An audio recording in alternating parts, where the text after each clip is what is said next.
안녕하세요. 신앙송가 이현주입니다. 안녕하세요. 신앙송가 정나래입니다. 네, 2025년 을사년의 해가 밝았습니다. 을사년의 을은 푸른 새싹을 의미하고 사는 뱀이 허물을 벗는 모습으로 지혜와 힘 그리고 행운을 상징한다고 합니다.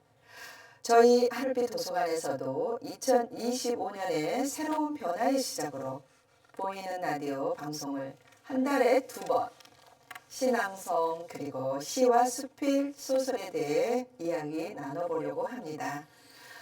1월 보이는 라디오 첫 번째 이야기 시를 품고 사는 사람들의 시 읽는 마음으로 시작하겠습니다. 새해 기도 도종한. 새해 첫 아침 햇살은 창문을 열고 기지개를 켜는 아이의 밝은 얼굴 위에 제일 먼저 비치게 하소서.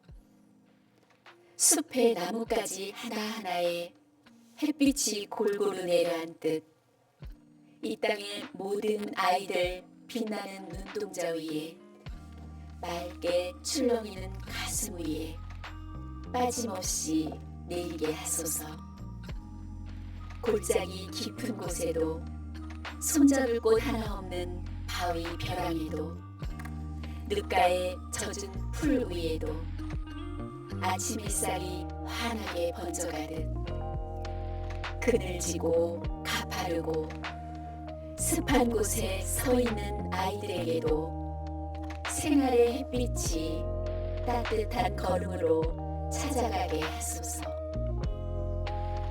산과 개울과 숲 어디에나 내리는 햇빛이지만 산은 산대로 개울과 나무는 개울과 나무대로 저마다 저를 위해 햇빛이 와 있다고 믿듯 아이들도 늘 저를 위해 준비된 사랑이 따스하게 떠오르고 있다고 믿게 하소서.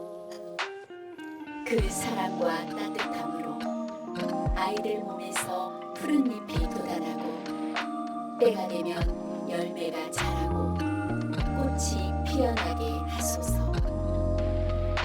그렇게 자란 튼튼한 뿌리로 무너지는 언덕을 지키고 그렇게 크는 싱그러운 힘으로 막힌 물줄기를 열어가게 하소서.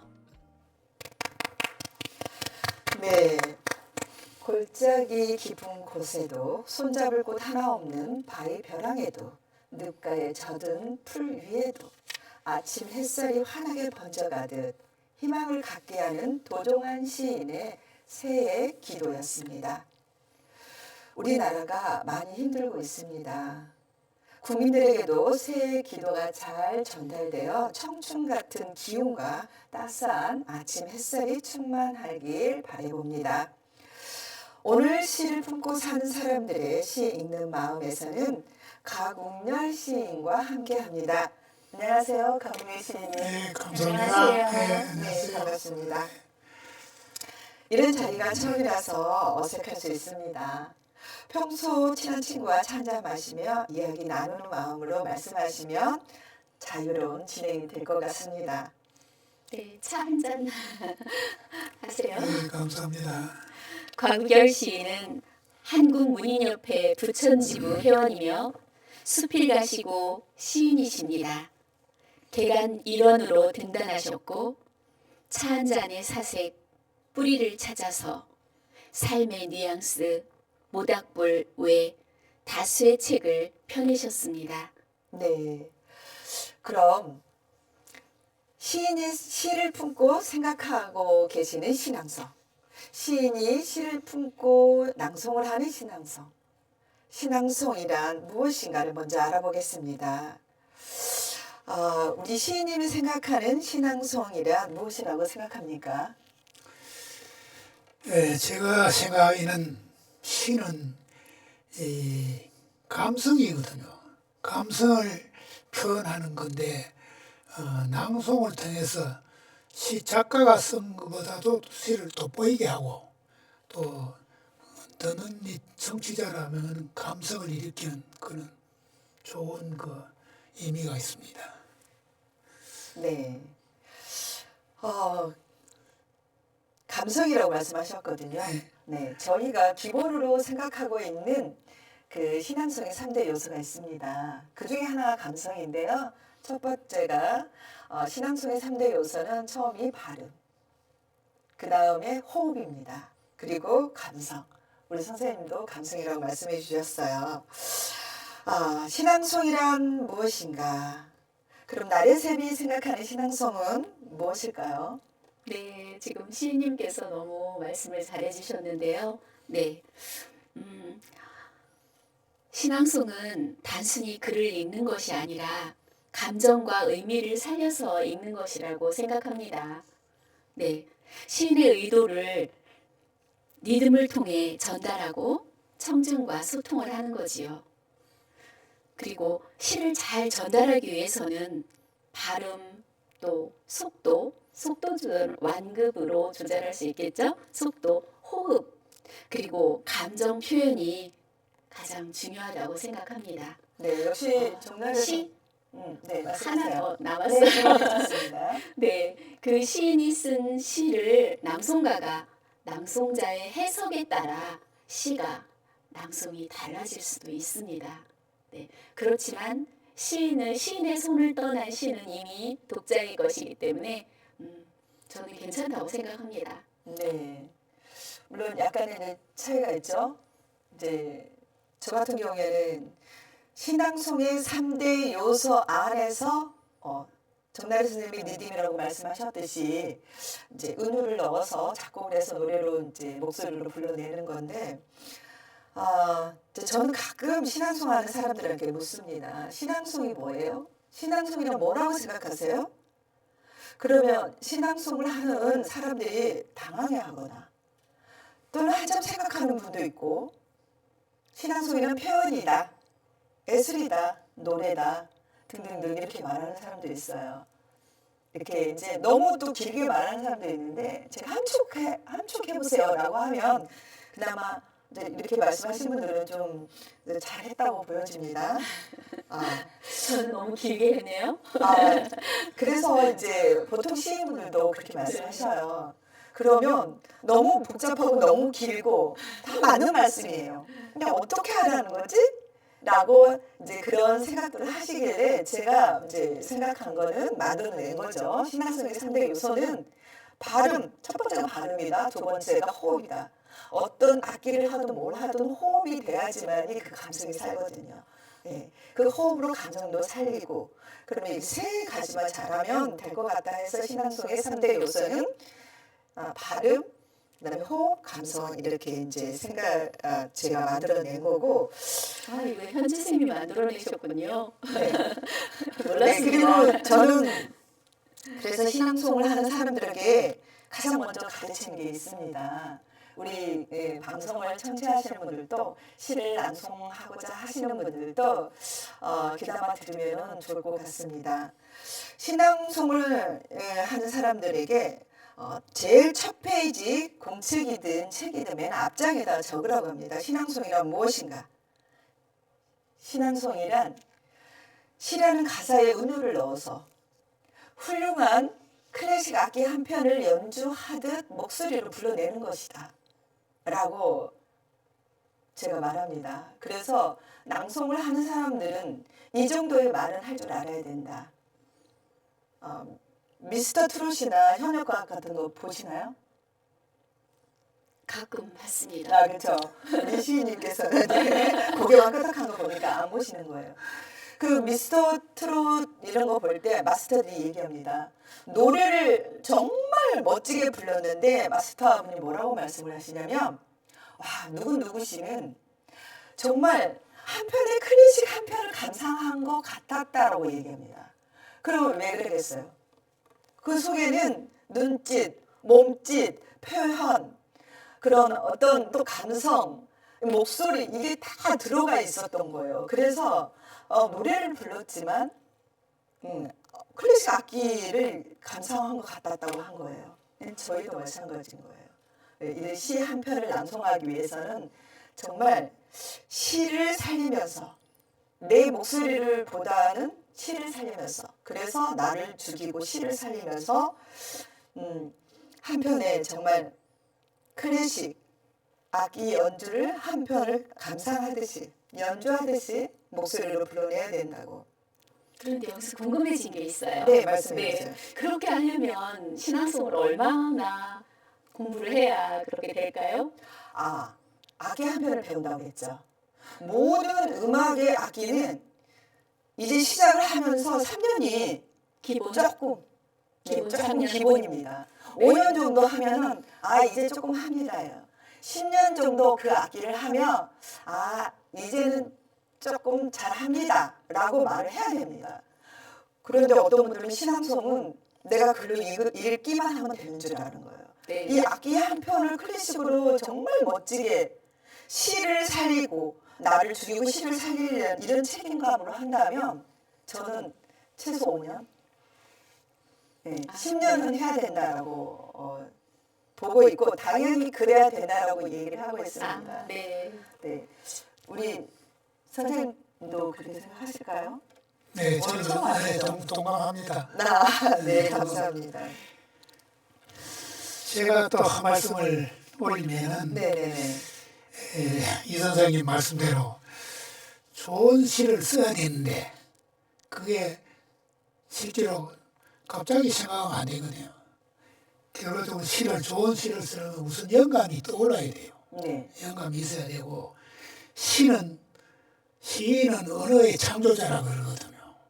창조자인데 그냥 단순하게 언어를 창조하는 게 아니고 자기 감정, 경험, 생각, 이 표현을 독자한테 소통을 시켜야 되거든요.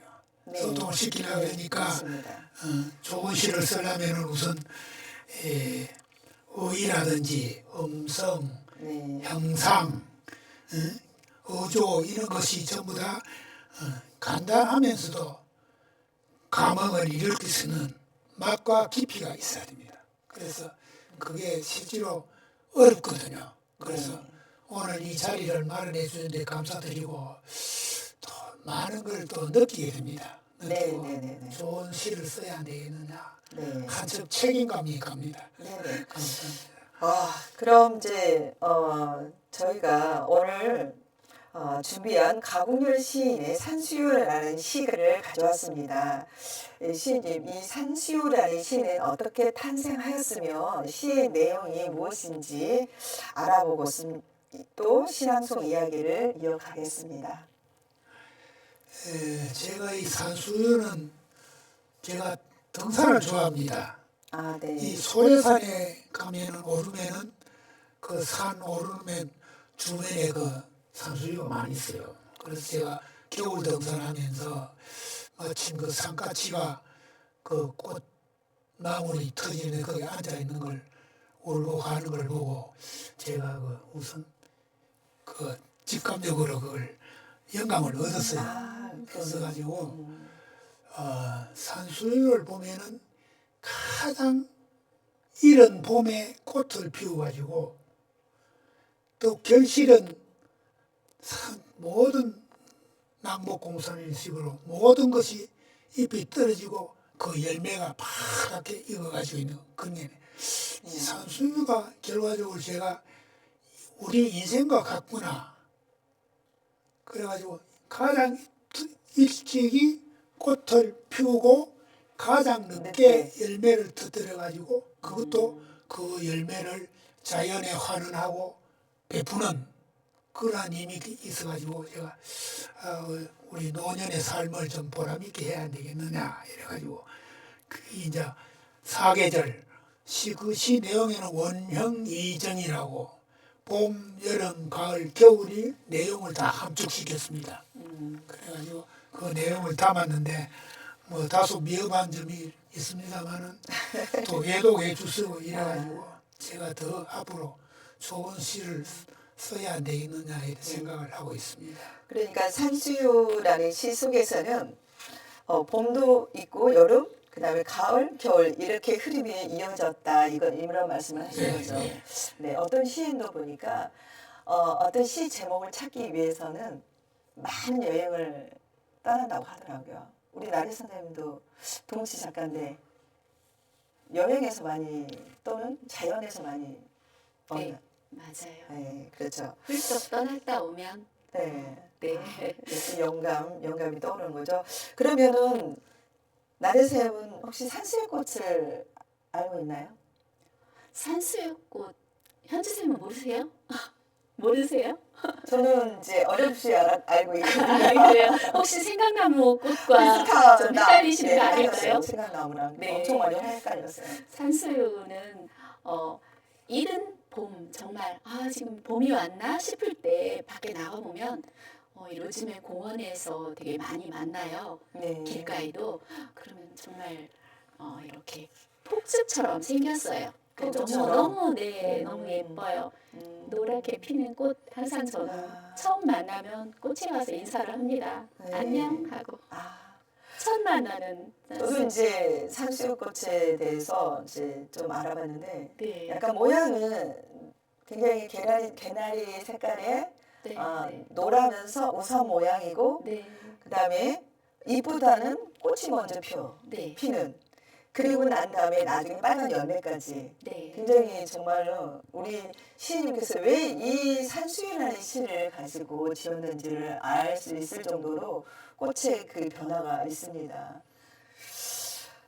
그리고 동의보감에서는 정력을 강하게 하고 뼈를 튼튼하게 하여 무릎을 따뜻하게 한다고 합니다. 자, 우리 그 시인님의 그래서 산수유를 쓰게 된 동기 또는 이제 내용을 말씀하셨는데 조금 더 깊은 내용을 말씀을 또 혹시 한다면 산수유 이 시 속에서 무엇을 가장 중심을 두게 쓰셨는지. 우리가 살아가면서 사람은 자연의 섭리를 거스르면 안 됩니다. 자연의 순리를 따라야 되는데 네. 요새 오늘날 이 세태를 보면은 혼란스럽거든요. 그래서 제가 이 산수유 시를 통해 가지고 순수한 이 고결한 인간 본연의 그 진리, 이 삶을 깨닫는 것이 중요하지 않나 이렇게 생각을 해보고 항상 그 사실에 적시하고 과장 없는 그러한 시를 써야 되겠나 제가 그걸 느끼면서 이 산수유에 대해서 뭐 미흡한 점도 있습니다만은 그 결과적으로 노년 인생이 함축되어 있기 때문에 네. 그걸 내용으로 썼습니다. 인생의 봄여름 가을 경우. 네. 그러니까 젊은 시절, 청춘, 중년, 뭐 이제 노년 이렇게 이제 네. 잘 네. 들었습니다. 네, 산수유 이 시는 제2회 유네스코 문학 창의도시 부천 전국 신앙송대회에서 대상을 받았던 시입니다. 의정부에 계신 김기묘 선생님이 산수유 시를 낭송해서 대상을 받았고 그 계기로 지금은 신앙송 동아리를 만들어서 신앙송 보급에 앞장서고 있다고 합니다. 저희 그 이해 신앙송 대회 때 받았던 김기묘 낭송가님 참으로 훌륭합니다. 대상을 타기 위해 보통 3년에서 5년이 넘도록 전국에 있는 신앙송 대회란 대회는 다 출전하여 막상 대상을 타면 거기서 안주하는 사람들이 있는가 하면 김기묘 낭송가처럼 다른 누군가를 위해서 열정을 쏟고 행복한 삶을 함께 나누고 있는 분들을 보면 신앙송의 미려가 보여서 행복해집니다. 시인이 시를 품고 시를 낭송하는 신앙송. 시인이 쓰고 시인이 낭송하는 느낌은 어떨지 궁금해지는데요. 가국년 시인의 산수유 자작시로 들어보겠습니다.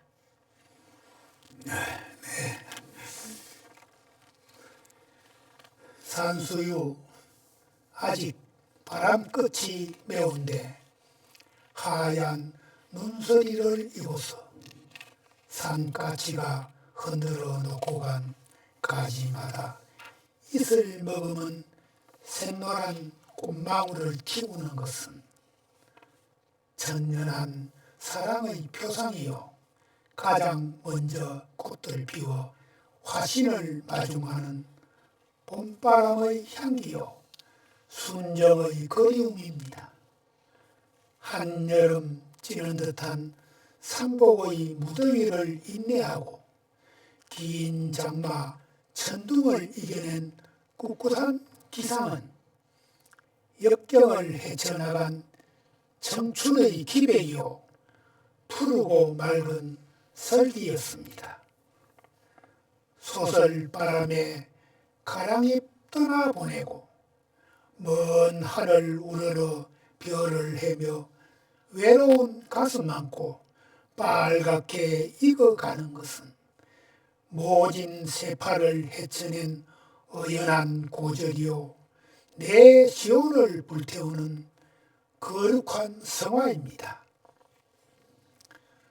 뒤돌아보지 않는 무상한 세월 깊어가는 주름 백발도 서러우나 황혼에 타는 정 더 붉어지고 낙목공산의 산수유처럼 오래오래 열매를 지키며 이내 인생 알날이 연걸어 가리라.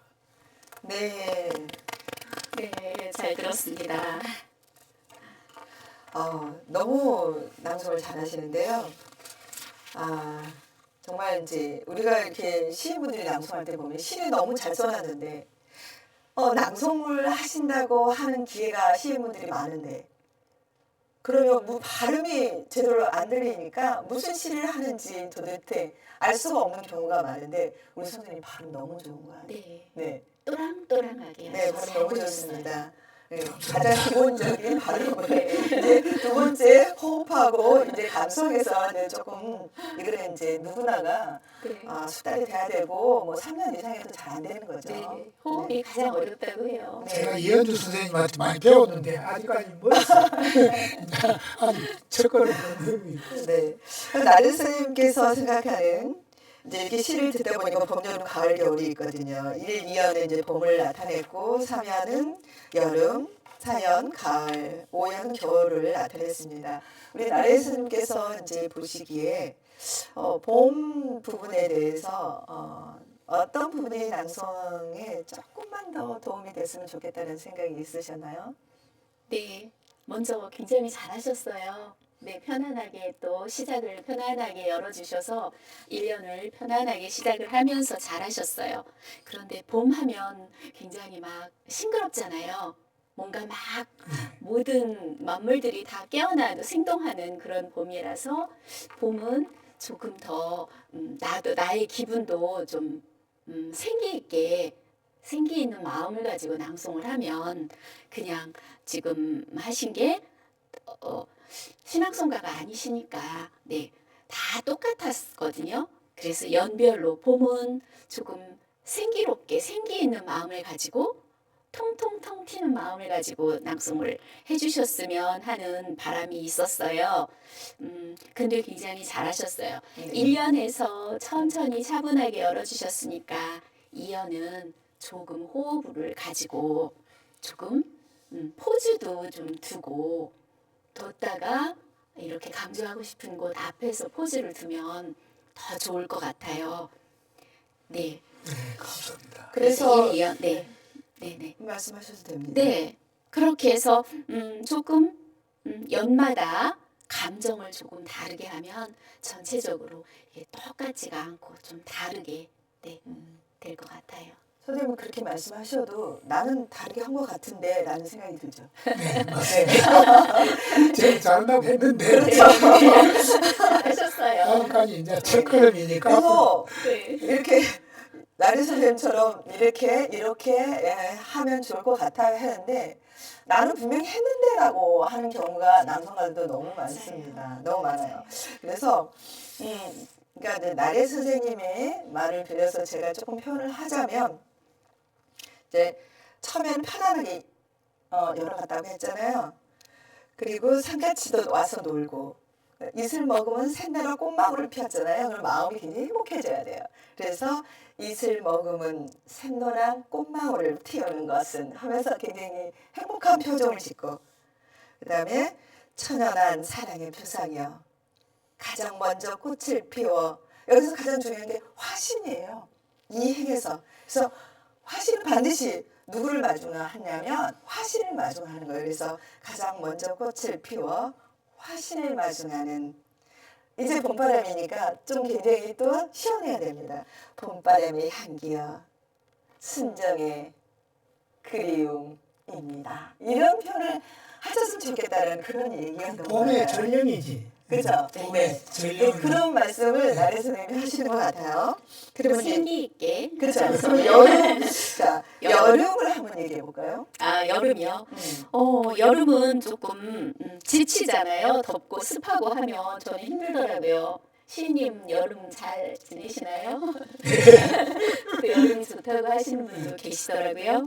그래서 여기에서 지금 이제 한여름 찌는 듯한 삼복더위의 무더위를 이겨내잖아요. 지금 인내하고잖아요.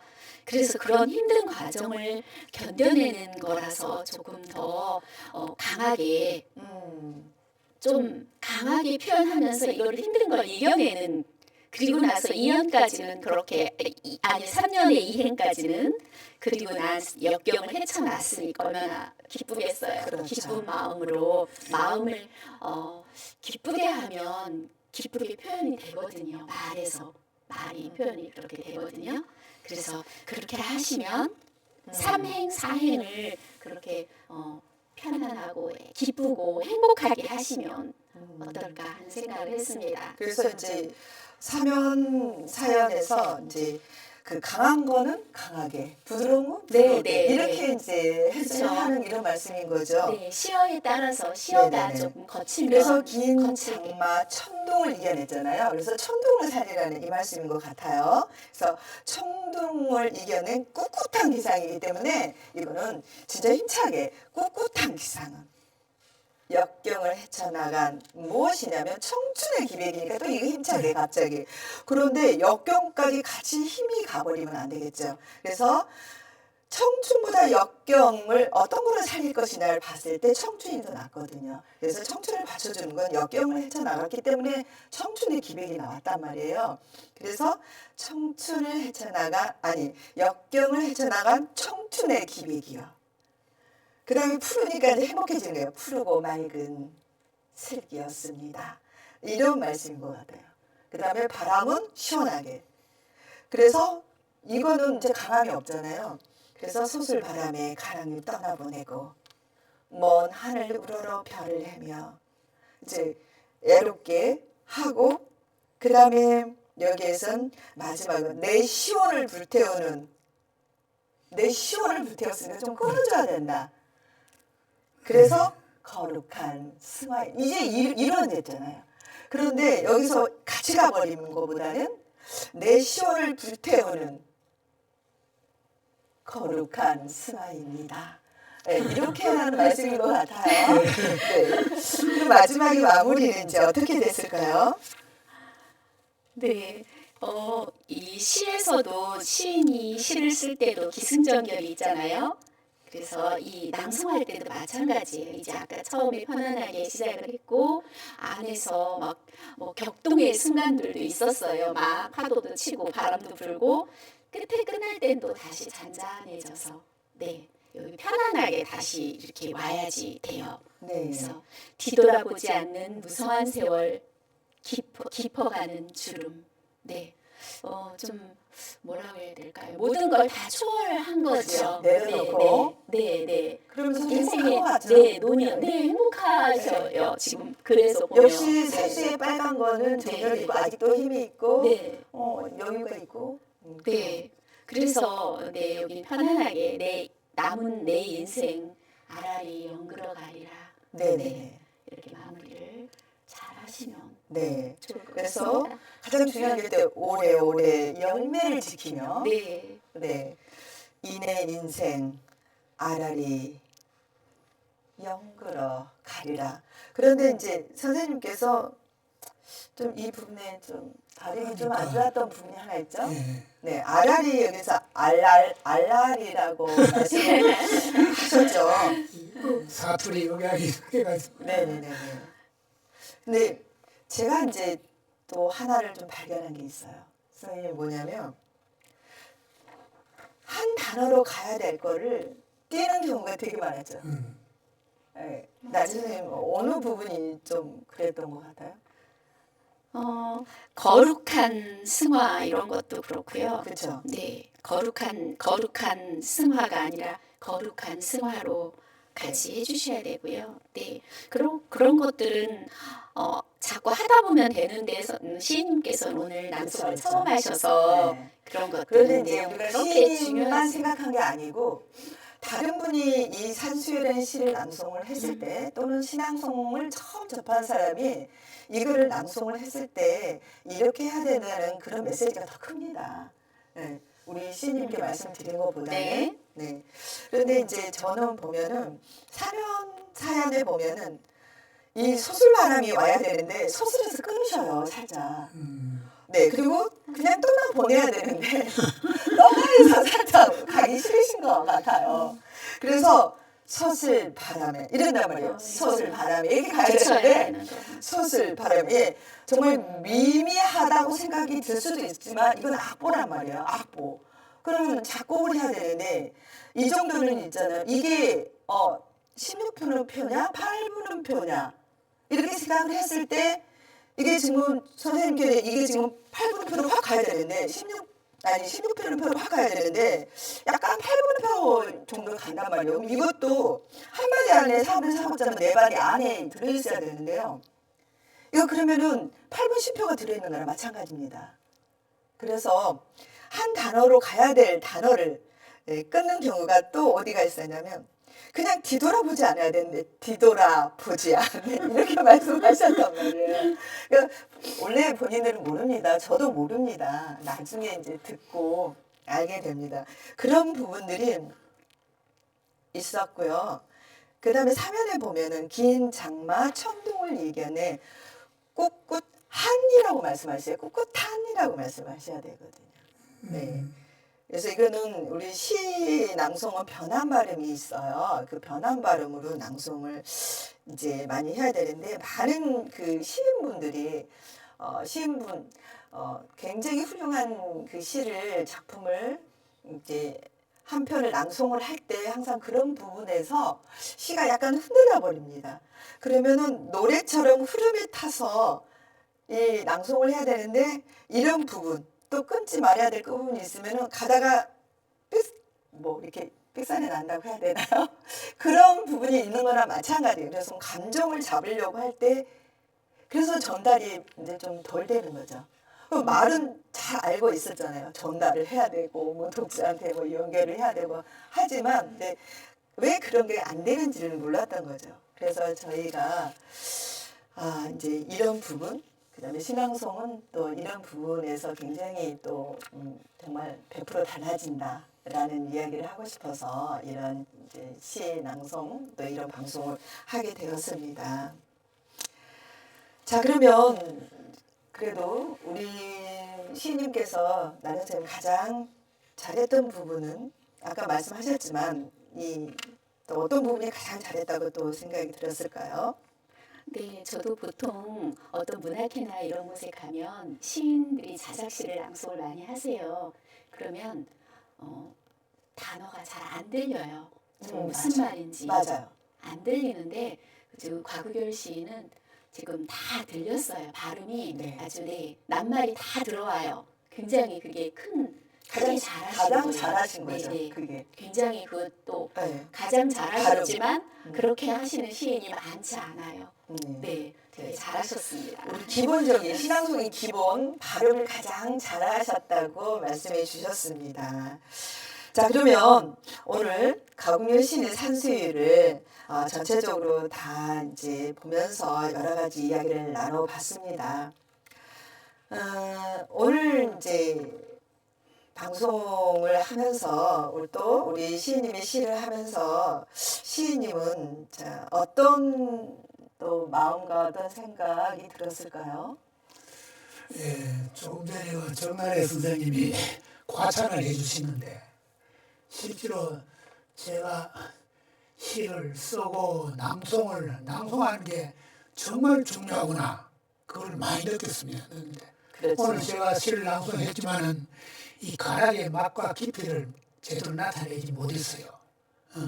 이 선생님이나 정 선생님은 이 낭송의 전문가이기 때문에 아주 깊이 그 생명을 불어넣어 주시니까 정말 고맙고 앞으로 저도 시를 쓰면서도 좀 이 깊이 있게 뭐 해야 되겠나 그걸 많이 느끼고 있습니다. 네. 제가 그 부천 한국문인회도 나가지만은 서울시 문인회가 있어요. 그래서 금년에도 거기 만부가 책을 발간합니다. 그 만부가 서울시 옛날에 이제 공직자 출신들한테 배부가 되는데 많은 연락이 와요. 근데 내가 시를 썼지만은 내 시의 그 값을 가락이나 이 진가를 발휘를 못하거든.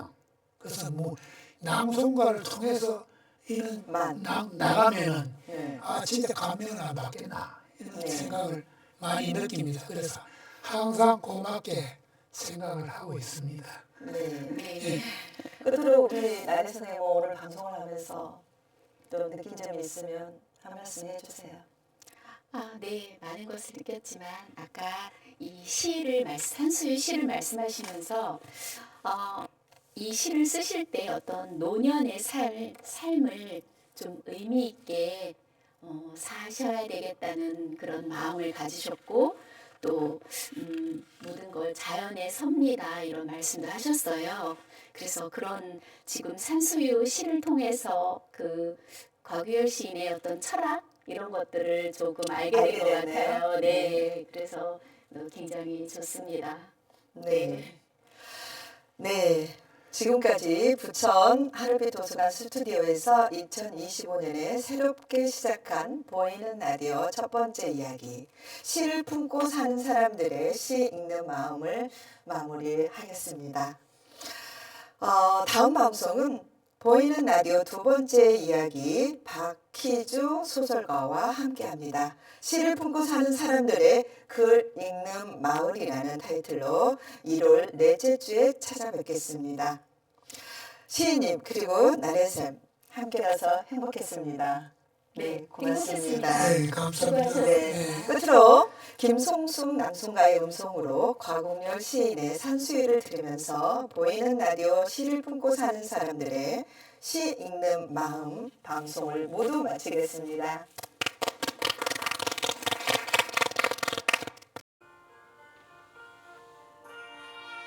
산수유 곽웅열 아직 바람 끝이 내는데 하얀 눈 서리를 이고서 산가치가 흔들어 놓고 간 가지마다 이슬 먹은 샛노란 꽃망울을 피우는 것은 천연한 사랑의 표상이 가장 먼저 꽃을 피워 화신을 마중하는 봄바람의 향기요 순정의 그리움입니다. 한여름 찌는 듯한 산목의 무더위를 인내하고 긴 장마 천둥을 이겨낸 꿋꿋한 기상은 역경을 헤쳐나간 청춘의 기백이여 푸르고 맑은 슬기였습니다.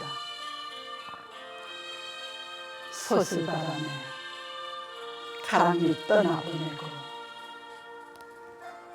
먼 하늘 우러러 별을 보며 외로운 가슴 안고 빨갛게 익어가는 것은 모진 새파를 헤쳐낸 의연한 고절이여 내 시온을 불태우는 거룩한 승화입니다. 뒤돌아보지 않는 무상한 세월, 깊어가는 주름, 백발도 서로나 황혼에 타는 빛 더 붉어지고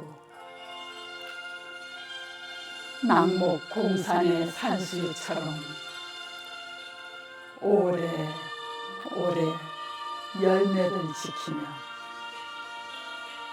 이내 인생 아라리 영그러 가리라.